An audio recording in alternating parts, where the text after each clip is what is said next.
কিছু মানুষ দেখবেন সুবিধাবাদী। আপ- আপনার কোনো আপনাকে সে পছন্দ করে না বা আপনার পিছে লেগে থাকে, যদি আপনার কোনো বিপদ দেখে বলবে যে আল্লাহ ওর পাপের শাস্তি দিচ্ছে। আর যখন নিজেদের উপর বিপদ আসে, আল্লাহ তো সবাইকে ব্যালেন্স করে। আল্লাহ কিন্তু কখনোই কাউকে সুখ সুখ সুখ দেয় না, কাউকে দুঃখ দুঃখ দুঃখ দেয় না। সুখ দুঃখ হাসি কান্না সব মিলেই কিন্তু মানুষের জীবন। তাদের উপর যখন বিপদ আসে তখন বলবে কি আল্লাহ পরীক্ষা নিচ্ছে আমাদের।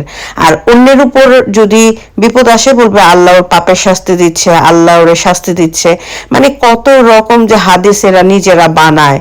হ্যাঁ, এই টাইপের মানুষ কখনোই আপনার ভালো শুভাকাঙ্ক্ষী না। কারণ এরা সুবিধাবাদী, এরা নিজের সুবিধা মতো হাদিস বানায়, নিজের সুবিধা মতো কথা বলে। হ্যাঁ, এইরকম মানুষের কাছ থেকে দূরে থাকবেন। কারণ এরা আপনার পাশে থেকেই আপনাকে হিংসা করবে, আপনার নামে গীবত করবে, আপনাকে নানাভাবে যন্ত্রণা দিবে। আমরা পৃথিবীতে আসছি সুখে শান্তিতে থাকার জন্য, যন্ত্রণা নিতে না।